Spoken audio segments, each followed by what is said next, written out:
ધરમપુરમાં સરકારની 12મી ચિંતન શિબિર મુખ્યમંત્રી ભૂપેન્દ્ર પટેલે 3 દિવસીય ચિંતન શિબિરનો પ્રારંભ કરાવ્યો। શ્રીમદ રાજચંદ્ર આશ્રમમાં યોજાઈ ચિંતન શિબિર। સામૂહિક ચિંતનથી સામૂહિક વિકાસની થીમ પર ચિંતન શિબિર। 3 દિવસ વિવિધ વિકાસલક્ષી વિષયો પર મંથન થશે। વિકસિત ગુજરાત એઆઈ સહિત મુખ્ય 5 સ્તંભ પર મંથન કરવામાં આવશે। મુખ્યમંત્રીએ કોઈપણ સ્થિતિમાં મનોબળ અડગ રાખવાની શીખ આપી। સંવાદદાતા મલ્હાર વોરા આપણી સાથે ફોન લાઈન પર જોડાયા છે।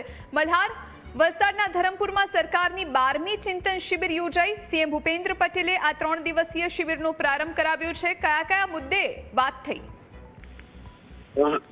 ચોક્કસથી વલસાડના ધરમપુર ખાતે જે છે તે રાજ્ય સરકારની 12મી ચિંતન શિબિરનો આરંભ થયો છે। આજે વહેલી સવારથી જ તમામ મંત્રીઓ સહિત આઈએસ અધિકારીઓ જે છે તે વંદે ભારત ટ્રેન મારફતથી જે છે તે વલસાડ પહોંચ્યા હતા અને બેઠક જે છે તે ચિંતન શિબિરની શરૂ પણ થઈ ગઈ છે। મુખ્યમંત્રી જે છે તે ચિંતન શિબિરનો આરંભ કરાવતા કહ્યું હતું કે ગમે તેવી સ્થિતિ હોય તે સ્થિતિની અંદર મનોબળ જે છે તે અડગ રાખવાનું છે।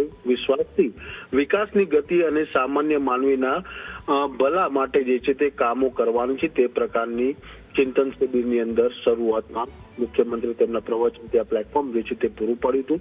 આ ઉપરાંત મુખ્યમંત્રીએ જે છે તે જવાબદાર એટલે કે ચિંતન શિબિરમાં હાજર તમામ લોકો જે છે તે જવાબદાર છે ને તેમને નિષ્ઠાપૂર્વક જે છે તે કાર્યવાહી કરવાની છે આવનારા દિવસોમાં। ઉપરાંત લોકોના કામનો નિકાલના બદલે ઉકેલ લાવીને તેવું પોઝિટિવ થિંકિંગ રાખે તે દિશામાં સરકાર અને સરકારના કર્મચારીઓ જે છે તે કામ કરવાનું છે। અલગ અલગ મુદ્દાઓને લઈને મુખ્યમંત્રી જે છે તે અધિકારીઓને જે છે તે જાણકારી આપી છે। કેટલીક જગ્યાએ અધિકારીઓને પણ ટકોર કર્યા છે કે તેઓ જો કોઈ સામાન્ય વ્યક્તિ તેમની પાસે અરજદાર આવતો હોય છે રજૂઆત માટે તો ચોક્કસથી પહેલા તેમની વેદના સાંભળો, તેમાંથી યોગ્ય રસ્તો નીકળતો હોય તો પ્રાયોરિટીમાં પહેલા તે યોગ્ય રસ્તો બહાર કાઢો, તેની સમસ્યામાંથી બહાર કાઢો।